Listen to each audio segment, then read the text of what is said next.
gambarannya memang seperti itu ya. Jadi 4 perkara ini yang biasanya syarat mutlak kriteria untuk berpoligami.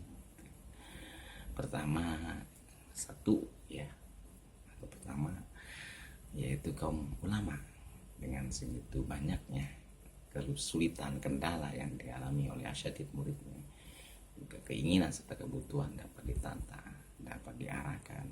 Masa iya dengan 4 gitu ya. Yang istri pertama nakoda bangsa dalam kesulitan dan tingkat kerumitan yang luar biasa tentunya.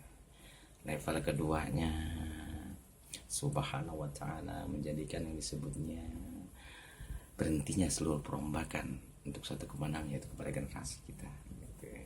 Kenapa kita? Karena udah 40 tahun ke atas sampai usia tua senja ya, 63 tahun ke atas, itu pemuda-pemudi, remaja, putra-putri. Yang ketiga, tiang-tiang negeri atau provinsi-provinsi di dalam negara ini gitu. Atau arkan balad bilad gitu, tiang-tiang negeri-negeri di negara ini gitu, yaitu provinsi-provinsi yang ada di negara. Yang keempat yaitu persembahan kesatuan berbagai bangsa di Indonesia. Kalau zaman Orde Baru itu jelas studi banding atau pertukaran antar pelajar ya, baik dalam bentuk adanya fasilitas atau perbaikan gitu, dari mutu, kualitas. Kalau kuantitas kita nggak kurang lah, istilahnya sudah di antar wilayah ya. Jadi intinya adalah bagaimana terus memberikan semangat dan juga memberikan arahan gitu. Dan yang tidak luput juga, kita juga harus mempelajari lagi bagaimana keindahan ya, dari orang-orang yang dulu pernah menjalankan ini. Seperti saya katakan, seperti seluruh ujian lah, katakanlah seluruh ujian yang paling berat kita alami gitu di zaman saat ini sampai Orde dulu, yaitu Orde Baru, tidak akan sama dengan ujian zaman kesultanan. Itu tabi'in. Jadi baik tingkat kesulitan menata bangsa, baik kesulitan dengan strata-strata dalam bentuk pengetahuan ya, juga termasuk ilmu, karena dulu masih terlalu awam sekali. Kadang-kadang masih ada, katakanlah di sini sekat-sekat lah, anak dalam, anak luar gitu dan sebagainya, atau suku-suku yang di dalam dan di luar ya, dalam rimba belantara Indonesia ini, Sapuro ini. Juga bagaimana juga tingkat kesulitan daripada akidah ya, sangat sulit sekali gitu.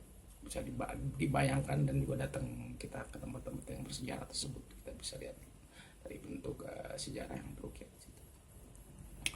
Dan kalaupun dikumpulkan semua zaman tabi'in, itu tidak mungkin sama dengan ujian tabi'in gitu.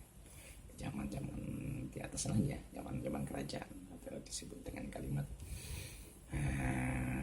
dalam bentuk masih katakan tertumpu pada sistem atau katakan susunan dalam bentuk raja-raja, baik dalam hal ini raja-raja yang teramat baik gitu, muslim, dengan berbagai caranya, metodenya dalam satu negeri, kemudian di sebuah negara tersebut yang sekarang itu dapat tertanam di kesultanan dalam bentuk-bentuknya juga kebutuhan-kebutuhannya tercukupi. Kemudian lagi, kalaupun memang itu dikumpulkan semua juga tidak mungkin sebandingan dengan ujian para sahabat, baik sahabat Nabi Allah Adam alaihissalam sampai sahabat katakanlah di sini Sayyidina Isa alaihissalam binti Maryam. Subhanallah, dikumpulkan semua dengan 4, katakanlah dulu sih satu sahabat aja lah di zaman Rasulullah Muhammad SAW itu tidak akan seimbang itu seimbang, dan juga tidak mungkin ada perimbangan. Kenapa? Karena sulitnya pada saat di zaman itu. Karena sudah mutlak seluruh zaman jahiliyah itu ada di zaman Rasulullah Muhammad. Zaman kaum Samud, zaman yang semua gede-gedein badan, yang kaum Nabi dan Lut, sampai kaum yang mengumpul harta benda kayak zaman Korun, zaman Nabi Musa, kan? Sampai seluruh apapun ada di peristiwa zaman Nabi Muhammad SAW, Rasulika, dan juga jabat Rasul.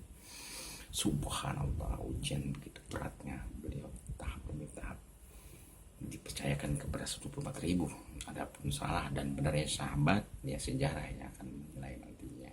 Dan kalau tidak kita pahami tentang sahabat ya lebih baik diam atau tidur sekaligus.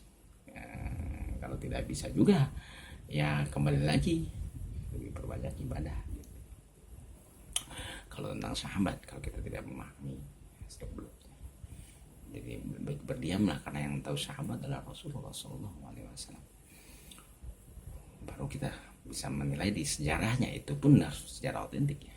Nah, dan itu kalau dikumpulkan semua seluruh kisah-kisah tersebut dari penderitaan dan seluruhnya dari 24.000 tadi yang sudah melampaui ujian-ujian para sahabat-sahabat sebelumnya, Nabi Allah dengan 4 sahabat tadi yang dimuliakan Allah, Sayyidina Abu Bakar Siddiq dengan gelar Siddiqnya, Sayyidina Umar bin Khattab dengan gelar Al-Faruq berkatnya, Sayyidina Utsman dengan sifat hayanya atau karakternya, atau disebut katakanlah gelar di situ. Kemudian juga ada Sayyidina Ali karramallahu wajhah dengan gelarnya karramallahu wajhah gitu. Sangat sulit sekali, sangat sulit sekali. Kenapa? Harus menata dari 104.000 untuk seluruh bangsa-bangsa dan pernah dizamani di zaman nabi-nabi sebelumnya gitu. Sangat sulit sekali ya. Bahkan kalaupun dunia ini dikatakan akan bulat, katakanlah seperti berpendapat ya, sebenarnya sih ada lagi pendapat yang lain, katakan seluruhnya dikumpulkan gitu, dikumpulkan semua